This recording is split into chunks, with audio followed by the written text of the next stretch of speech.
Olá pessoal, tudo bem? Espero que vocês estejam bem.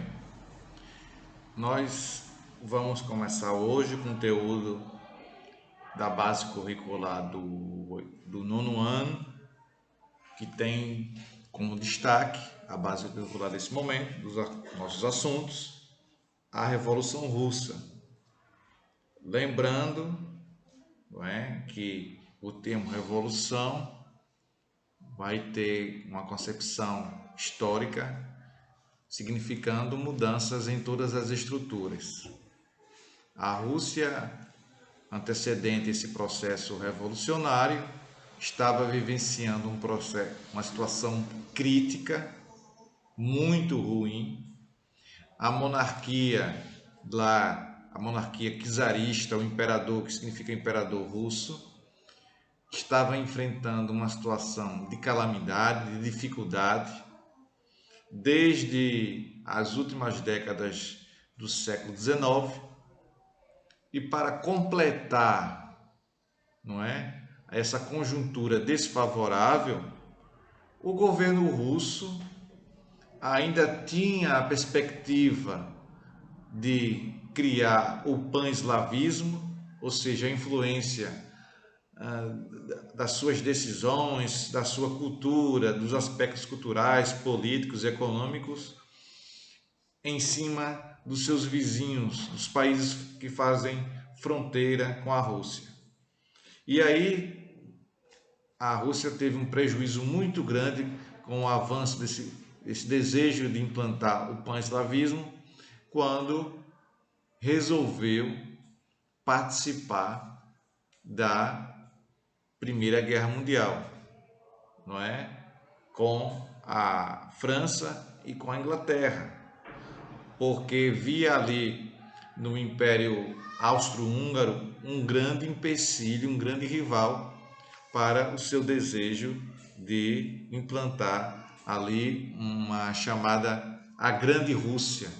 Os países, não é, ali estabelecidos como seus vizinhos, todos eles iriam passar a ser influenciados pela Rússia. A Grande Rússia, um mesmo aspecto cultural, um mesmo aspecto político, a Rússia queria formar essa nação grandiosa, forte.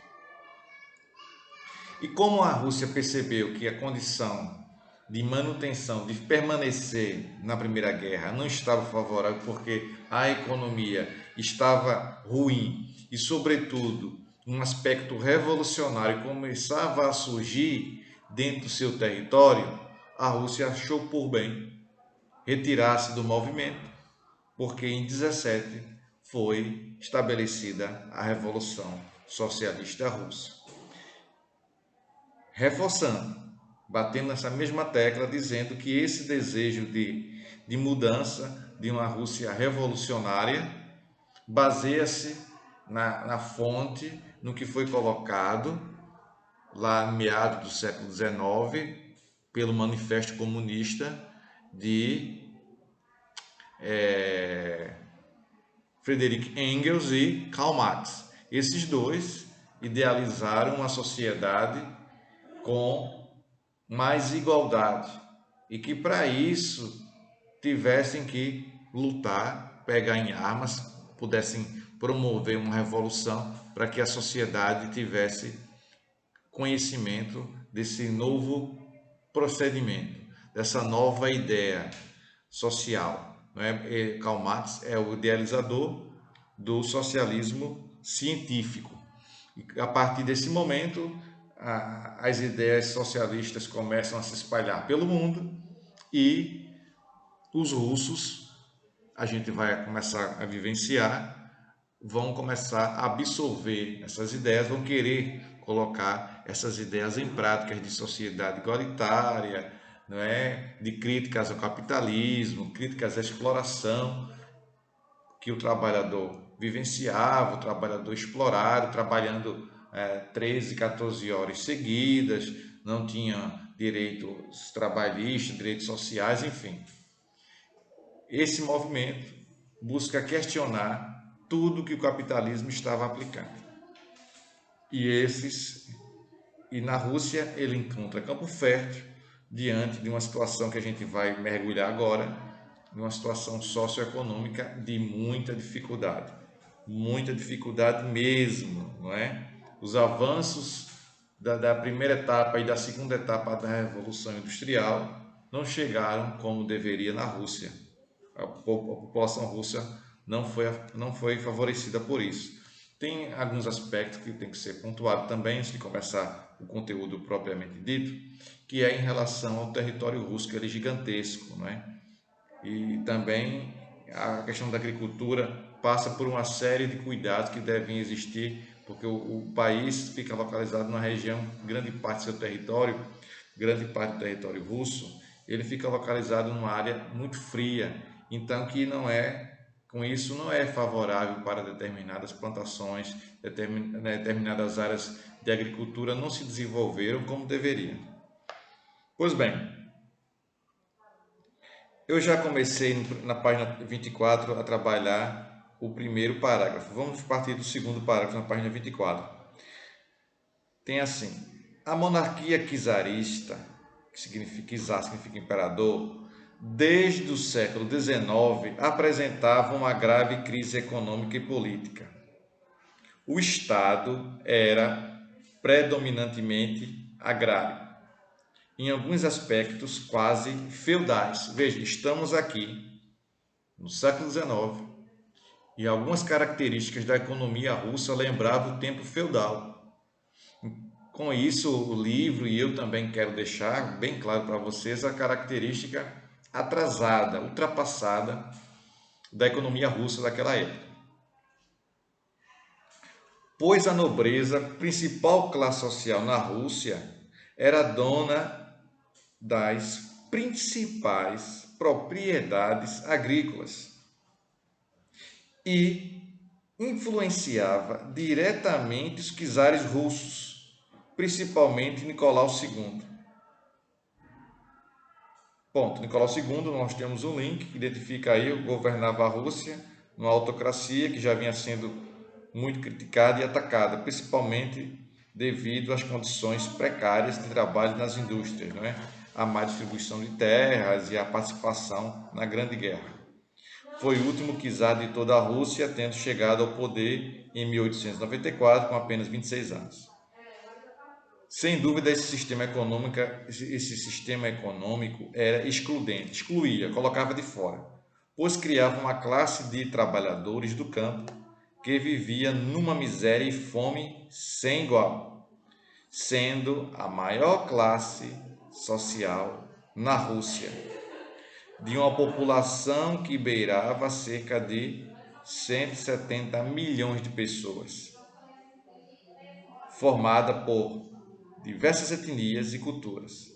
É importante salientar também que a Igreja Ortodoxa Russa tinha participação importante nas decisões políticas do czarismo russo. Então, nós temos um Estado que está atrelado à Igreja, que está junto da Igreja, que vai influenciar nas decisões que o governo russo terá de tomar. Na página 25, nós temos aí o desenvolvimento das questões econômicas. Tem um quadro que menciona aí a legenda que diz: a maioria da população russa era agrária e vivia em condições precárias, em condições ruins, não é?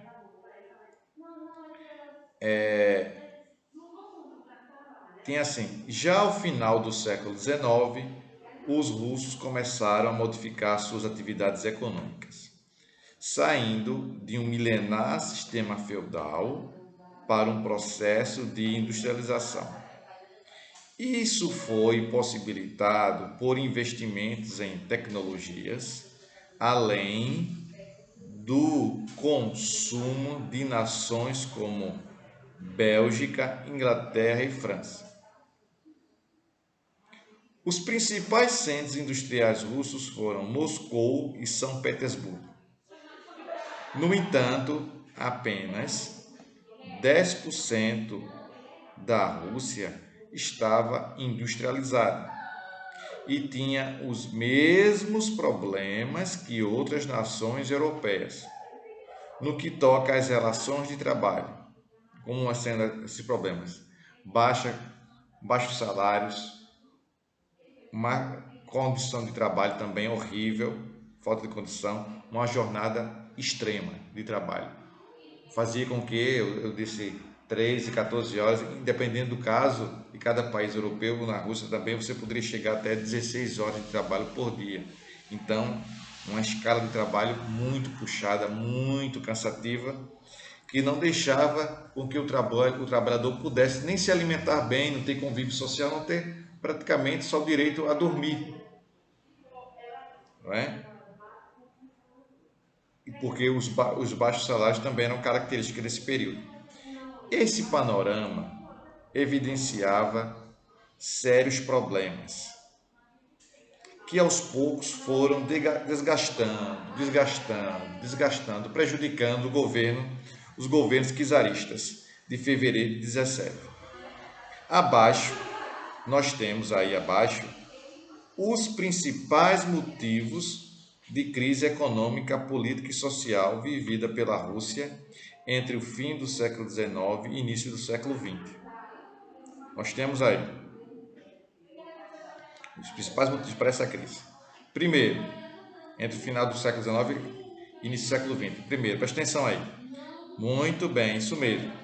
A grande concentração de propriedades agrícolas nas mãos da nobreza. Ponto. 2. O governo altamente centralizador e autoritário que favorecia politicamente a nobreza e o clero. Então, nós tínhamos aqui nesse segundo item duas classes sociais privilegiadas: a nobreza e o clero dentro da Rússia. E fatalmente os camponeses não iriam ficar satisfeitos com tal favorecimento. Fatalmente iria fazer com que os camponeses não gostassem, não iriam apoiar essa situação de privilégios para a nobreza e para o clero russo. Terceiro item. A população de 170 milhões era muito grande para números da época. E o fato de serem várias etnias, culturas e idiomas gerava crises e conflitos. Tá bom? Quarto item. A grande miséria e fome que passavam os trabalhadores do campo. Isso já foi abordado no início da aula, falando também na outra aula de introdução. Pontuei sobre as imensas dificuldades de sobrevivência que o povo russo estava tendo que passar. Não é? Outro item.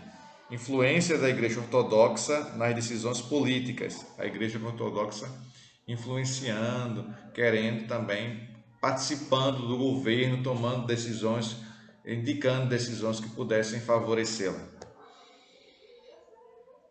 O outro item aí, que se encaixa como motivos da crise econômica. Com o processo de industrialização, surgiu a classe de operários, que por passar dificuldades nas fábricas, começou a contestar os patrões. Olha aí, aquilo que eu falei. Esses trabalhadores passam por tantas dificuldades que vão usar as concepções de Karl Marx e de Engels para protestar, para contestar. Então, utilizavam as teorias defendidas por Karl Marx e Engels. O outro item diz assim: o czar Alexandre III passou a perseguir os partidos políticos e os colocou na clandestinidade. O que significa clandestinidade? Colocou aqueles partidos como sendo não oficiais. Eles não podiam participar da vida política. Poderiam participar da vida política de forma escondida, sem autorização do governo, sem autorização do Estado. Deu para entender? Também fortaleceu a polícia, dando amplos poderes de repressão a qualquer. Pronto, poderiam agora a polícia contestar e reprimir qualquer contestação ao governo czarista. Então a repressão iria surgir. Fatalmente poderia acontecer essa repressão de forma violenta, gerando um caos, uma situação muito ruim, que a gente vai entender mais na frente de forma específica sobre isso. Tá bom assim? Vamos prosseguindo aí, vamos para a página 26. 26. 26. Que diz assim: diante de vários fatores de crise, como os vistos acima, um novo panorama político na Rússia alterou as relações de poder. Sempre numa crise, naquele país, há uma possibilidade de mudança radical no pensamento, nas diretrizes, não é? Nas ações que o governo vai ter. A população, por seu lado, quando se vê numa situação muito desfavorável, vai começar a questionar. E vai ter uma relação de caos, a população vai fatalmente se pronunciar, vai contestar, vai dizer que não está satisfeito na situação de dificuldade que passava a Rússia. Vamos ver as consequências disso. Surgiram as indústrias e, consequentemente, uma classe de operários que passou a ser influenciada pelas ideias do marxismo, da luta de classes, do materialismo histórico e dialético. A meta, o objetivo era o quê? Seria uma revolução proletária, que nós já vivenciamos esse conteúdo lá no 8º ano, quando estudamos as nossas doutrinas sociais, em que o trabalhador chegaria ao poder, colocando o trabalhador no poder, tirando aí os czaristas. Com essas perspectivas, ainda durante o governo czarista de Nicolau II, surgiu em 1898 o Partido Operário Social Democrata Russo. Em 1903, durante um congresso, iniciou-se um debate que envolveu dois líderes do partido à época, Julius Martov e Vladimir Ulyanov, mais conhecido como Lenin.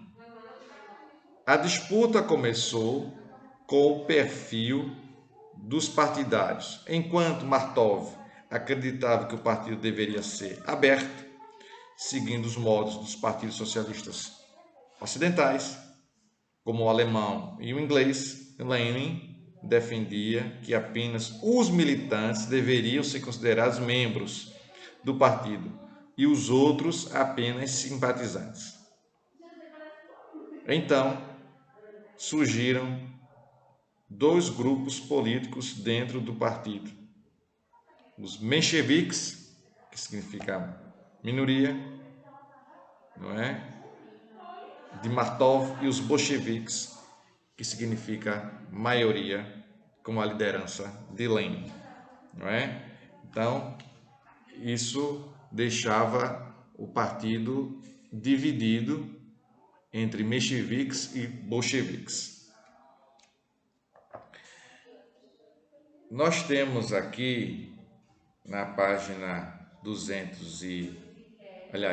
27, desculpe, uma questão que diz assim: praticando conhecimento. Na próxima aula eu vou me aprofundar nas diferenças entre bolcheviques e mencheviques. Bolchevique, que é um movimento revolucionário, não é? Que é uma leitura, compreensão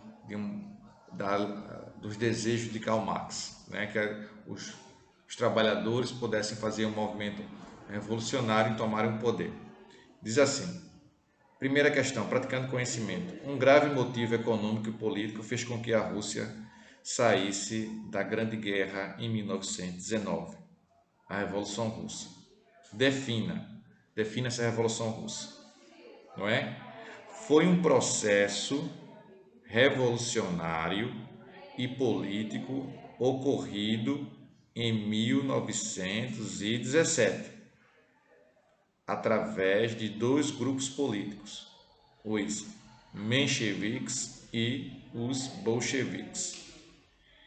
caracterizados na Revolução de Fevereiro de 17 e de Outubro. Lá na frente a gente vai explicar, não é?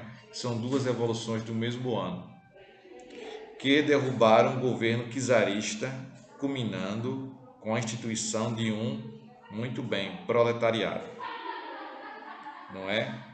Com o estabelecimento de um proletariado. 2.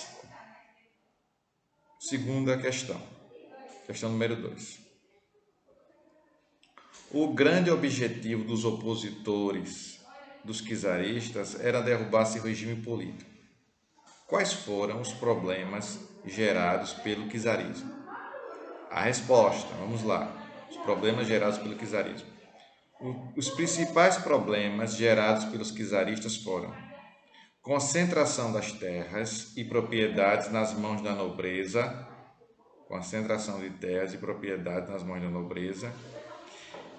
vírgula, Estado formado por diversas etnias, vírgula, influência da Igreja Ortodoxa, vírgula, perseguição a partidos políticos, vírgula, e a opressão aos operários das fábricas, aos trabalhadores das fábricas. Vamos voltar à página 26, que tem aí a diferença, que é importante, dos mencheviques e bolcheviques. Diz assim, mencheviques. Quem são eles? Como eles pensavam o processo revolucionário? Vamos observar essas diferenças aqui, diante da revolução. Na visão deles, a revolução deveria ser moderada, os mencheviques, viu? Na visão deles, a revolução deveria ser moderada, permitindo que a democracia e o capitalismo se desenvolvessem para só então, finalmente, o socialismo ser implantado. Eles não acreditavam na possibilidade de luta política revolucionária, devido ao atraso econômico da Rússia. Seus partidários acreditavam que, para se chegar a um governo socialista, uma aliança com a burguesia seria necessária. Então, para os mencheviques, seria necessária a aliança entre o governo socialista e a burguesia. A democracia burguesa tinha a função de consolidar e fortalecer o capitalismo através de um governo republicano. Então a burguesia iria chegar, tomar o poder e consolidar o capitalismo, não é? Vamos observar agora de que maneira os bolcheviques viam essa questão revolucionária. Aí eu já antecipei, já mencionei que os bolcheviques viam na revolução a possibilidade de implantação de uma ditadura do proletariado, ditadura dos trabalhadores, que os trabalhadores pudessem estabelecer uma luta de classes e, através do movimento revolucionário, tirar do poder quem estiver no poder e implantar ali uma ditadura em que os trabalhadores tivessem direito e voz. Os bolcheviques, diferentemente dos mencheviques, os bolcheviques acreditavam que o caminho para ascender, ou seja, chegar ao poder, subir ao poder, era a superação da luta de classes. Olha aí o que eu falei.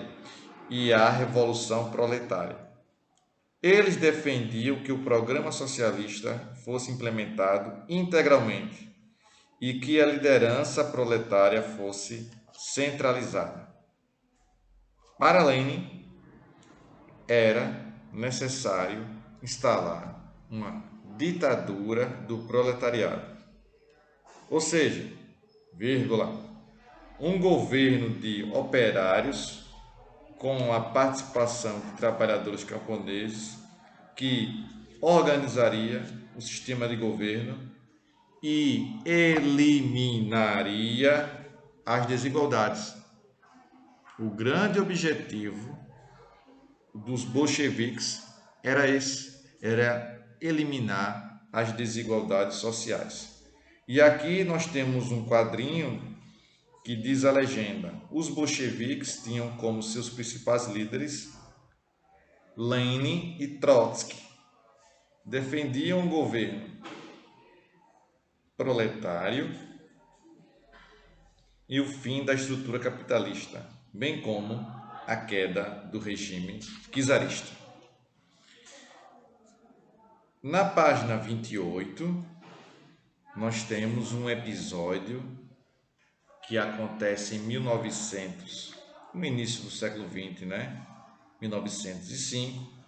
Esse episódio, ele é marcante, faz parte do processo da situação pré-revolucionária da Rússia e mostra aí, nesse episódio, o desgaste pelo qual estava passando o czar, O czar estava passando por um desgaste imenso, gigantesco. E a esse episódio que é chamado de Domingo Sangrento, Lenin chama de um ensaio geral, Um ensaio geral para a Revolução Russa se estabelecer. Precisava-se desse ensaio, segundo Lenin, acontecer para que logo em seguida a Revolução de 17, logo em seguida historicamente, não é longe, mas que sai de 1905, o grande ensaio, Domingo Sangrento, em 17, a Revolução ficará consolidada. E aqui nós temos o Domingo Sangrento, em 1904, os russos, na página 28, saíram derrotados de um conflito com os japoneses na disputa por colônias no Extremo Oriente. Esse fato desagradou bastante a população e atingiu diretamente o governo russo. Com o crescimento industrial, os operários começaram a se organizar em associações e sindicatos de concepções socialistas e marxistas, que aos poucos passaram a criticar o regime czarista de forma muito mais intensificada. A situação nas fábricas era horrível, precária, com péssimos salários e grandes jornadas de trabalho que sacrificavam os trabalhadores. Em São Petersburgo, a ideia de Putilov, na indústria de Putilov, operários foram demitidos por reivindicarem melhores condições de trabalho e valorização de sua produção. Essa situação gerou um movimento liderado pelo padre George Gapon. Aqui no link apresenta George Gapon, foi um padre cristão ortodoxo russo, nascido em 1870, que liderou trabalhadores e o povo, em geral, numa manifestação contra o czar Nicolau II. E Gapon reuniu milhares de trabalhadores operários para protestar na sede do governo czarista de Nicolau II. As principais reivindicações desse movimento eram o retorno dos trabalhadores demitidos para a indústria Putilov, além de defender a convocação de uma Assembleia Nacional Constituinte que visava reformar o regime político, passando para a República Liberal. No entanto, os operários foram atacados pelas tropas russas, milhares deles foram metralhados e mortos. O episódio ficou conhecido como Domingo Sangrento e contribuiu diretamente para a crise do regime czarista. A crise do regime czarista.